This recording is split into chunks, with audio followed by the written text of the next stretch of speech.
नमस्कार, India voice देख रहे हैं आप। मैं हूं कंचन शर्मा। पहली खबर की तरफ बढ़ेंगे। सबसे पहले बात करेंगे उत्तर प्रदेश की। आपको बता दें, उत्तर प्रदेश के मुख्यमंत्री योगी आदित्यनाथ को राज्य की कमान संभाले आज 1 महीना पूरा हो गया है और इसी में आपको जानकारी दे दें कि इस 1 महीने में सीएम योगी आदित्यनाथ ने कई अहम और बड़े फैसले लिए हैं, जिसमें पिछले 30 दिनों में योगी सरकार ने कई ऐसे फैसले लिए हैं जो कि सीएम और नेता के तौर पर उनकी अलग पहचान बनाते हैं। तो चलिए आपको बता देते हैं कि इन दिनों में योगी सरकार ने क्या बड़े और अहम फैसले लिए हैं। 30 दिनों में कौन कौन से बड़े फैसले लिए गए हैं, आपको ये जानकारी दे देते हैं। पहले कैबिनेट में मुफ्त राशन की बात हुई। मुफ्त राशन की योजना अवधि बढ़ा दी गई।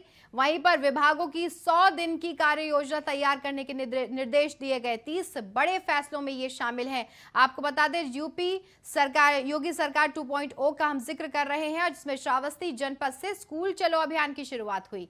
ये वो बड़े फैसले हैं जो बहुत अहम रहे हैं। महिला होमगार्ड्स को एंटी टेररिस्ट मॉड्यूल का प्रशिक्षण इसी फैसले में शामिल है। वहीं पर 1 महीने में अगले 3 से 6 महीने और 5 साल का खाका तैयार, ये बड़े फैसलों में शामिल है। गरीब कल्याण, महिला सुरक्षा से जुड़े जो फैसले हैं वो भी लिए गए और साथ ही साथ पेपर लीक होने के आरोप में बलिया के डीआईओएस को सस्पेंड कर दिया गया। वहीं पर मुख्यमंत्री आवास पर जनता दर्शन की वापस शुरुआत हुई और इसी के साथ साथ आपको बता दें कि 30 दिनों में बड़े और अहम फैसले जो लिए गए हैं, उन्हीं में जो शामिल है वो 100 से ज्यादा अपराधियों और माफियाओं के खिलाफ कार्रवाई भी इसमें शामिल है, जो इसमें शामिल की गई। वहीं दूसरी तरफ 20 दिनों में 200 करोड़ से ज्यादा की अवैध संपत्ति और इसी में 63 हिंदू बंगाली परिवारों के पुनर्वास की सुविधा, ये भी बड़े और अहम फैसलों में शामिल है। युवाओं को 9 लाख से ज्यादा टैबलेट और स्मार्टफोन देने की शुरुआत, जिससे बेहतर पढ़ाई को तवज्जो दी गई है और साथ ही साथ यूपी में होमगार्ड की 20% जो पद है उन पदों पर महिलाओं की भर्ती होगी। तो ये वो बड़े फैसले हैं जो 2.0 योगी सरकार में लिए गए हैं। सरकारी कर्मचारियों के लंच का जो समय है वो भी निर्धारित किया गया कि किस वक्त वो लंच करेंगे। 1 बजे से 1:30 बजे तक का समय इसमें, और वहीं पर अयोध्या में नियमित रामलीला का आयोजन किया जाएगा, ये भी बड़े फैसले में शामिल है। साथ ही साथ आने वाले 5 सालों में मेडिकल प्रोफेशनल सीटें दोगुनी होंगी। ये भी 30 दिन में जो बड़े फैसले लिए गए हैं उन्हीं में इनका जिक्र है।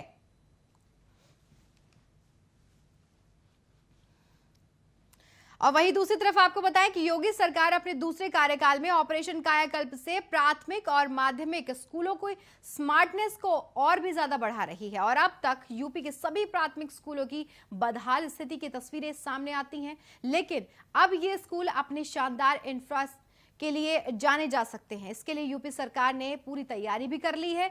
सभी प्राथमिक विद्यालयों में बच्चों के लिए अनुकूल जो फर्नीचर है, जैसे कि टेबल, बेंच, इन सभी की व्यवस्थाएं होंगी। साथ ही साथ 30,000 माध्यमिक विद्यालयों के बुनियादी ढांचे का नवीनीकरण भी किया जाएगा। तो यूपी के स्कूलों के कायाकल्प की शुरुआत, जिसमें ऑपरेशन कायाकल्प से स्कूलों की जो स्मार्टनेस है वो बढ़ेगी और साथ ही साथ प्राथमिक माध्यमिक स्कूलों की स्मार्टनेस को लेकर के फैसला लिया गया है।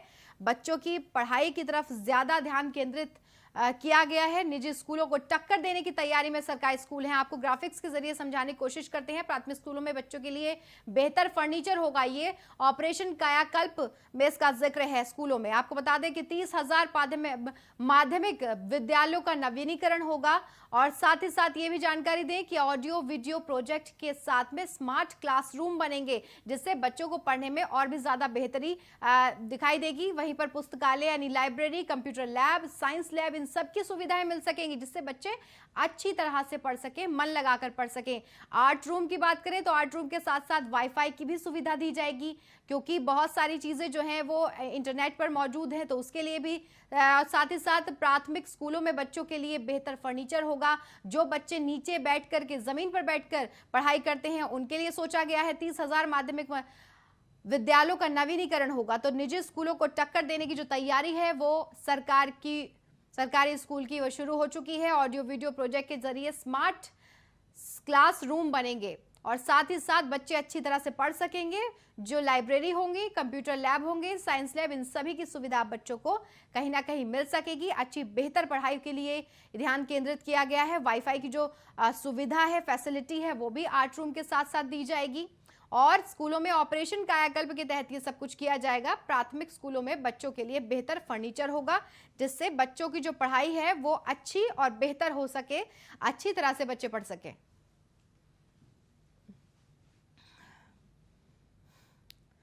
आगे बढ़ेंगे। वहीं दूसरी तरफ देखिए, उत्तर प्रदेश में धीरे धीरे कोरोना के मामलों में बढ़ोतरी हो रही है और पिछले 24 घंटे की बात करें तो पिछले 24 घंटे में 200 से ज्यादा लोगों में कोरोना संक्रमण की पुष्टि हुई है। वहीं पर सीएम योगी आदित्यनाथ ने टीम 9 की बैठक में गौतम बुद्ध नगर, गाजियाबाद और लखनऊ में बढ़ते मामलों को देखते हुए इन जिलों में अतिरिक्त सतर्कता बरतने के निर्देश भी दिए हैं। और साथ ही साथ एनसीआर और लखनऊ जैसे जिलों में जहां पर केस ज्यादा मिल रहे हैं, वहां पर फिर मास्क का अनिवार्य को प्रभावी बनाए रखने के लिए भी निर्देश दिए गए हैं कि आवश्यक है कि मास्क पहना जाए। तो यूपी में कोरोना के 210 मामलों की पुष्टि हो चुकी है।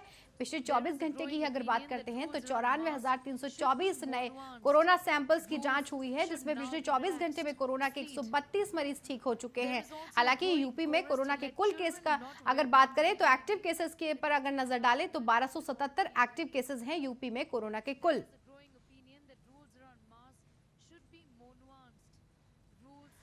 तो आपको बता दें कि लगातार जो कोरोना की अपडेट है वो सामने आ रही है। यूपी में कोरोना के अगर संक्रमण दर बढ़ रही है तो उसको मद्देनजर ये जरूरी हो गया है कि मास्क पहना जाए और उसके निर्देश भी दिए जा चुके हैं।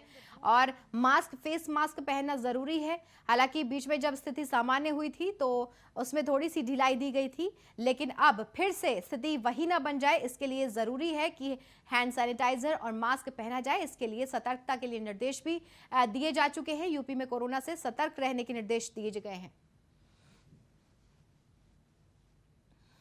आगे बढ़ेंगे। सीतापुर जेल, आपको बता दें सीतापुर जेल में बंद पूर्व कैबिनेट मंत्री और कद्दावर नेता आजम खान की सपा से नाराजगी की खबरों के बीच में उनसे राजनेताओं की मुलाकातों का जो सिलसिला है वो चल पड़ा है।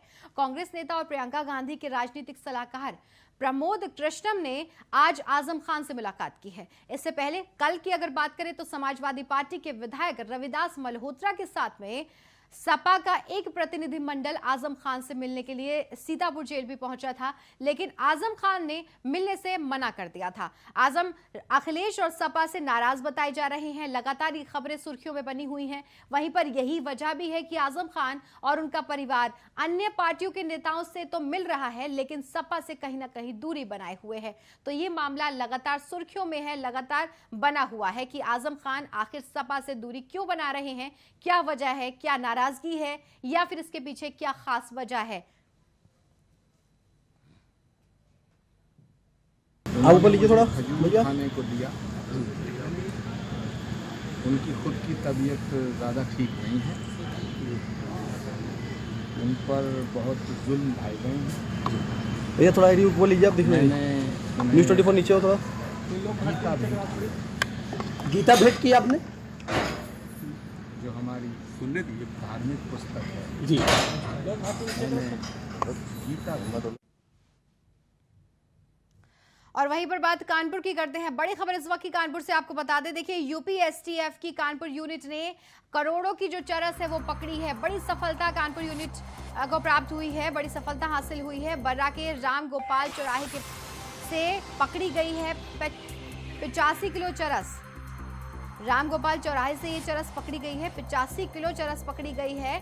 चरस के साथ साथ 3 लोगों की गिरफ्तारी भी हुई है। 3 लोगों को इसमें गिरफ्तार कर लिया गया है। बर्रा थाना क्षेत्र में सालों से ये चरस का कारोबार चल रहा था। जो अभी तक जानकारी मिली है उससे ये पता लगा है ये लगातार कई सालों से ये कारोबार चल रहा था चरस का, लेकिन अब इसमें 3 लोगों की गिरफ्तारी हुई है। बड़े पैमाने में ये कारोबार से स्थानीय जो पुलिस है वो बेखबर थी। हमारे साथ मोहम्मद असलम है, ज्यादा जानकारी इनसे लेंगे। असलम, क्या जानकारी है इस मामले में पूरी, जिसमें 3 लोग गिरफ्तार हुए हैं और कब से पुलिस इनकी तलाश कर रही है और कब से ये कारोबार चल रहा था? आवाज पहुंच रही है आप तक?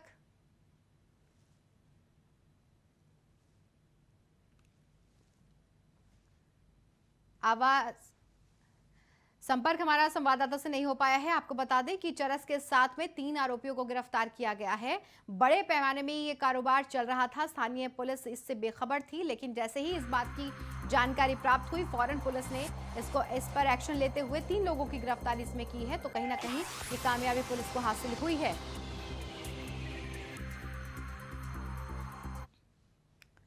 वहीं दूसरी तरफ उत्तर प्रदेश की बात करें तो उत्तर प्रदेश के कारागार मंत्री आज अलीगढ़ पहुंचे, जहां पर उन्होंने मीडिया से बातचीत करते हुए कहा कि पिछले 5 साल के मुख्यमंत्री के कार्यकाल में बहुत कुछ सुधार जेलों में भी हुआ है। हम बेहतर प्रयास करेंगे। हमने निर्देशित भी किया है कि सभी जेलों में कैदियों के साथ ही एक आत्मीय व्यवहार को उनके ये महसूस ना होने दें कि हम 4 दीवारी के अंदर कैद हैं। कैदी दो तरह के होते हैं कि एक पेशेवर कैदी होता है और एक अचानक घटना घटती है और आकस्मिक कैदी बन जाता है।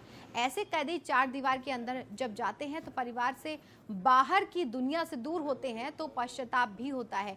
ऐसे कैदियों को विशेष करके हम सुधारने का पूरा अवसर देंगे। हमने जेलों में गायत्री मंत्र का उच्चारण कराया है। हम जेलों में आगे संतों महंतों के प्रवचन करवाएंगे। हमारी इच्छा है कि जो आकस्मिक कैदी बनते हैं उन कैदियों की मनोदशा को बदला जाए और बाहर जाकर वो एक अच्छे इंसान बनकर जिएं। तो उत्तर प्रदेश के कारागार मंत्री अलीगढ़ पहुंचे, जहां पर उन्होंने पत्रकारों से बातचीत की और निशांत शर्मा हमारे साथ ज्यादा जानकारी शेयर करेंगे। निशांत, कारागार मंत्री अलीगढ़ पहुंचे हैं, उनका क्या कुछ कहना है जब उन्होंने पत्रकारों से बातचीत की है, और क्या ज्यादा जानकारी इसमें? जी, उत्तर प्रदेश के स्वतंत्र प्रभार मंत्री, कारागार मंत्री रणबीर प्रजापति जी आज अलीगढ़ पहुंचे। यहाँ पैलेस में पार्टी पदाधिकारियों के साथ बैठक की और विचार विमर्श किए। वहीं इसके साथ ही जब मीडिया से बातचीत करते हुए उन्होंने कहा है कि जेलों में जिस तरह से योगी सरकार की पिछली 5 वर्षों की सरकार ने बेहतर कर रखी थे और आने वाली सरकार आगे भी जेलों के लिए अधिक बेहतर कार्य करेगी। इसके साथ ही उन्होंने जेलों में रह रहे जो कैदी हैं उनके लिए के बारे में उन्होंने कहा कि जो जेलों में बंद जो कैदी हैं उनको गायत्री मंत्र का पाठ डेली कराया जाने की जो कवायद है वो शुरू कराई जा रही है। इसके साथ ही अनेक फैसले जो कैबिनेट द्वारा लिए जा रहे हैं उसके बारे में विस्तार से मीडिया के सामने अपनी बात रखी है। उन्होंने आगे कहा है कि जिस तरह से योगी सरकार कार्य करती आ रही है उसको भी जेलों की सुरक्षा बढ़ाने को लेकर भी लगातार योगी सरकार। निशांत, जेलों में गायत्री मंत्र का उच्चारण कराया जाएगा, ऐसा उनका कहना है। तो क्या ये इतना आसान है कि गायत्री मंत्र का उच्चारण करवाएंगे और कैदी अच्छा व्यवहार, कुशल व्यवहार कर पाएंगे? जिस तरह से कारागार मंत्री का कहना है कि जिस तरह से गायत्री मंत्र का उच्चारण कराया जाए तो कहीं ना कहीं जो बाहर से कैदी आते हैं उनको एक नई दिशा उनको देखने को मिलेगी, क्योंकि उनका जो आचरण उच्चारण जो होता है वो लोगों के सामने जो बाहर निकल के जब कैदी बाहर निकल के जाएंगे तो उनका जो व्यवहार होगा वो आम लोगों के प्रति एक अलग देखने को होगा। तो इसलिए ये एक नया निर्णय जो नया निर्णय बड़ा फैसला लिया चाह रहे हैं। ठीक है, चलिए, बहुत बहुत शुक्रिया निशांत तमाम जानकारी के लिए। आपको बता दें उत्तर प्रदेश के कारागार मंत्री अलीगढ़ पहुंचे थे। वहां पर जो कैदी हैं उनके लिए विशेष तौर पर इस बार एक नई पहल ही कहा जा सकता है कि गायत्री मंत्र का उच्चारण वहां पर होगा और सुधारने की कोशिश है कहीं ना कहीं कि जो उनका व्यवहार है वो व्यवहार कुशल बने और जो अपराध वो किए हैं उसका पश्चाताप उन्हें हो। आगे से ऐसी कोई भी हादसा, ऐसी कोई भी घटना ना हो जिसकी वजह से निराशा हाथ लगे। तो ये कहीं ना कहीं व्यवहार कुशल बनाने की कोशिश की जाएगी, ऐसा उन्होंने पत्रकारों से बातचीत करते हुए कहा है।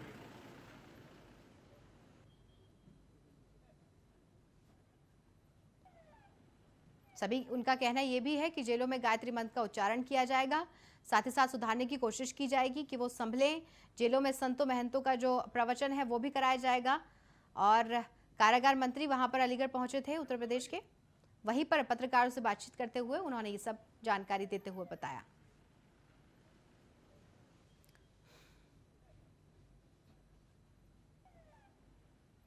पिछले 5 साल में माननीय मुख्यमंत्री जी के कार्यकाल में बहुत कुछ सुधार जेलों में भी हुआ है, हमारे होमगार्ड में भी हुआ है और भी हम प्रयास करेंगे और उसे बहुत बेहतर करें, आगे करें। मेरा अपना मानना है, हमने निर्देशित भी किया है सभी जिलों में कि कैदियों के साथ भी एक आत्मीय व्यवहार हो, उनको ये महसूस न हो कि हम चार दीवार। वहीं दूसरी तरफ देखिए, भागलपुर की बात करें तो भागलपुर के कोर्ट में बिहार सरकार के उद्योग मंत्री सैयद शाहनवाज हुसैन हाजिर हुए। 2009 के लोकसभा चुनाव में आचार संहिता उल्लंघन से जुड़े मामले में पेशी के बाद में बिहार सरकार के उद्योग मंत्री ने ये कहा कि चुनाव की घोषणा के बाद से ही अधिकारियों की मनमानी बढ़ जाती है और खासकर जब बड़ा नेता खड़ा हो तो अपनी पब्लिसिटी बढ़ाने को लेकर के जानबूझकर आचार संहिता का केस ठोक देते हैं। 2009 के लोकसभा चुनाव के दौरान ही आचार संहिता उल्लंघन मामले में मजिस्ट्रेट के यहां पर खुद से आप अपनी कहानी, अपनी बात रखी है। फैसला आने के बाद में उक्त अधिकारियों को दुरुस्त किया जाएगा, ऐसा वहां पर कोर्ट में हाजिर हुए मंत्री शाहनवाज हुसैन। आपको बता दें, जहां पर लोकसभा चुनाव में आचार संहिता के उल्लंघन का आरोप 2009 में आचार संहिता उल्लंघन का आरोप उन पर लगा था।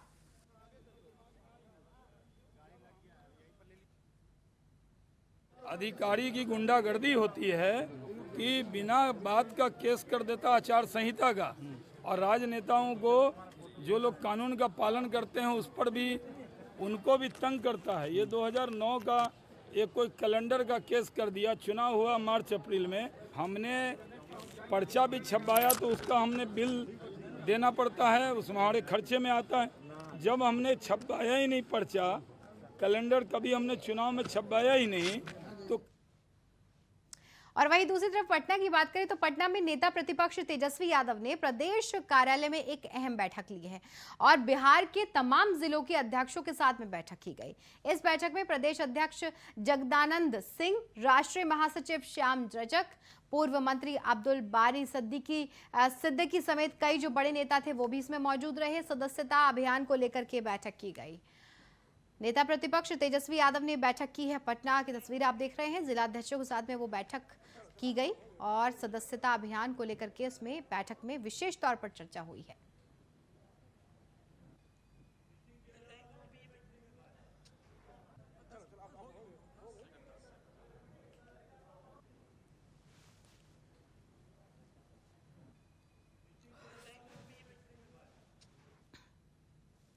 आगे बढ़ते हैं, वहीं औरंगाबाद के सदर प्रखंड के फैसर थाना क्षेत्र के बसडीहा स्कूल के पास में एक बस ने स्कूल जा रहे छात्र को रौंद दिया।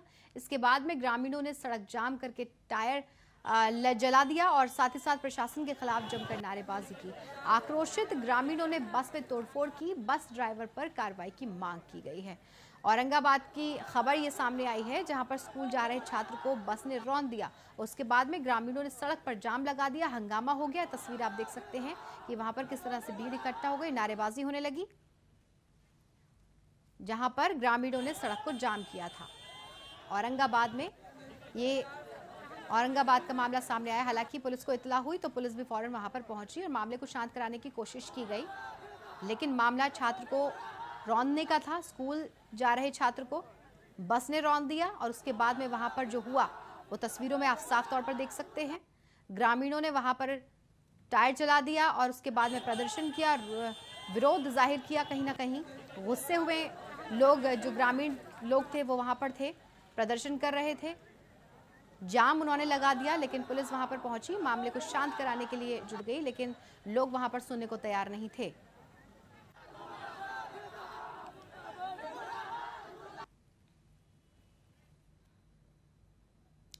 वहीं यमुना एक्सप्रेसवे पर लगने वाले जाम से जल्द मिलेगी लोगों को राहत, जिसमें टोल प्लाजा की सभी 24 लाइनों को फास्ट ट्रैक किया गया, जिसमें जिन गाड़ियों पर नहीं फास्टैग होगा उन्हें 100 मीटर पहले ही केस लाइन में किया जाएगा ट्रांसफर। यमुना एक्सप्रेसवे जेवर टोल प्लाजा पर वीकेंड के दौरान ही लगने वाले जाम से निजात पाने के लिए यमुना विकास प्राधिकरण के द्वारा बड़ी पहल की गई है। इसके चलते जहां पर पहले यमुना एक्सप्रेसवे के जेवर टोल प्लाजा पर पहले 8 लाइन फास्ट ट्रैक की गई, उसके बाद में 12 लाइनों को फास्ट ट्रैक किया गया था, लेकिन जाम की स्थिति को देखते हुए यमुना एक्सप्रेसवे पर 24 लाइन फाटक की बनाई गई ताकि जाम न लग सके। इसके साथ ही टोल प्लाजा से 100 मीटर पहले ही जिन गाड़ियों में फास्टैग नहीं था उन पर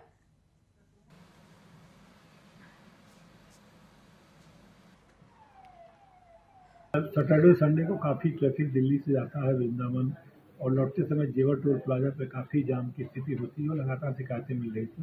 जब भी फास्टैग जब इंट्रोड्यूस किया था कंपनी ने, तो केवल 8 लेन बनाए थे, फिर बाद में बढ़ा के 12 किया था, लेकिन वो पर्याप्त नहीं था। तो अब 24 लेन, जितने लेन अवेलेबल है सारा का सारा जो है वो फास्टैग किया जा रहा है, और प्लस सेपरेट बूथ बनाए जा रहे हैं। और बाहर भी टोल प्लाजा के पहले भी जो है इस तरह के सेंसर लगाए जा रहे हैं कि जिससे वो गाड़ियाँ जिनके पास फास्टैग नहीं है वो अलग एक डेडिकेटेड लाइन में जो है लेफ्ट साइड एक्सट्रीम लेफ्ट से निकल जाएं और बीच में जाकर के जाम ना करें। सैटरडे संडे को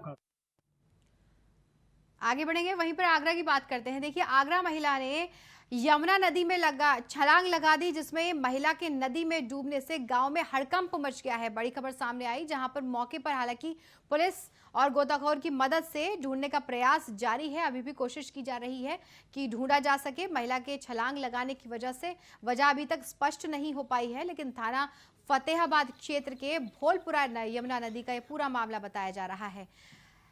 ये देख सकते हैं, गोताखोरों की मदद से वहां पर ढूंढने की कोशिश की जा रही है। महिला ने यमुना नदी में छलांग लगा दी। क्या कारण रहा, इसकी जो वजह है वो स्पष्ट नहीं हुई है, लेकिन वहां पर हड़कंप गांव में मचा हुआ है नदी में डूबने से।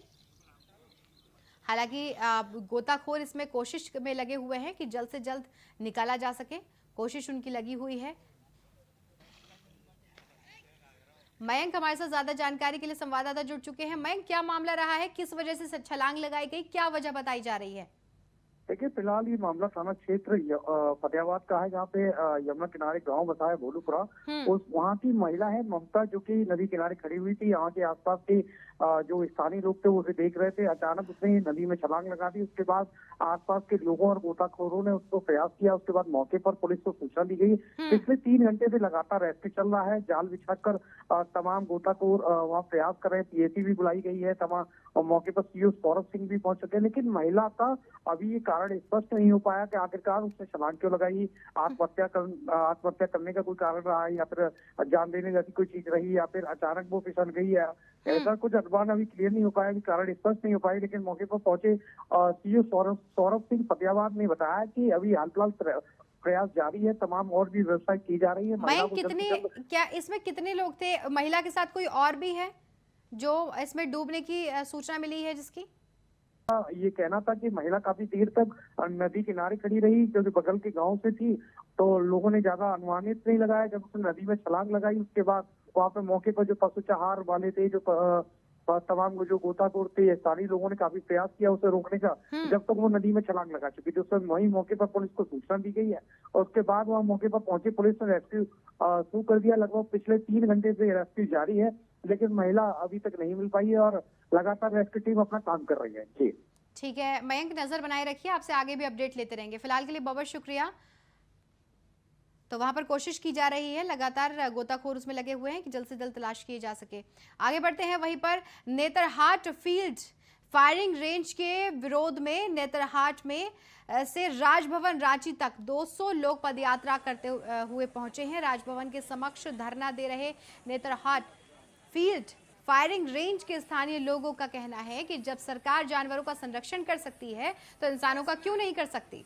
केंद्रीय जन संघर्ष समिति पिछले 28 साल से Netarhat field firing range, Tudurma dam और 2017 से पलामू व्याघ्र परियोजना से संभावित विस्थापन के खिलाफ चल रहे आंदोलन का नेतृत्व कर रही है। आपको ये भी जानकारी दे दें कि पदयात्रा 21 अप्रैल से शुरू हुई थी। इसका नेतृत्व सामाजिक कार्यकर्ता जेरोम जेराल्ड कर रहे हैं। जिस एरिया में Netarhat field firing range pilot project बन रहा है, उसी एरिया में हमारे जानवरों को संरक्षण करने के लिए wildlife corridor, elephant corridor, भेड़िया अभयारण्य, ये सब वहाँ पर प्रोजेक्ट है। तो कहने का मतलब है ये है कि आप जानवर को बचाने के लिए वहाँ पर अलग अलग कानून बनाते हैं और वहाँ जानवर को वहाँ पर प्रोटेक्शन देते हैं, लेकिन क्या इंसान की कीमत जानवर से भी कम है कि आप उसको विस्थापित करना चाहते हैं उस एरिया से? तो हमारी मुख्य मांग है कि जो अधिसूचना 11 मई 2। और आगे बढ़ेंगे, बड़ी खबर इस वक्त की आपको बता दें, दिल्ली के सत्य निकेतन इलाके में निर्माणाधीन इमारत गिरी है। बड़ी जानकारी, इस वक्त की बड़ी खबर आपकी टीवी स्क्रीन पर। दिल्ली के सत्य निकेतन इलाके में निर्माणाधीन जो इमारत थी वो गिर गई है। हादसा हो गया है जिसमें 5 मजदूर इसमें दब गए हैं, जो अभी तक जानकारी मिल रही है।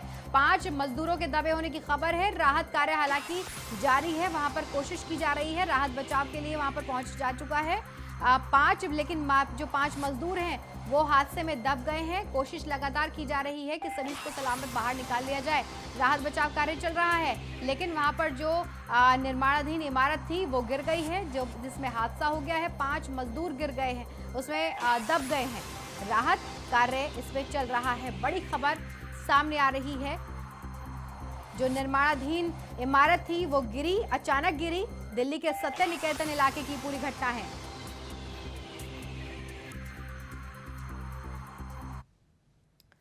तो फिलहाल इस बुलेटिन में इतना ही, लेकिन खबरों का सिलसिला लगातार जारी रहेगा। आप देखते रहिए इंडिया वॉइस। नमस्कार।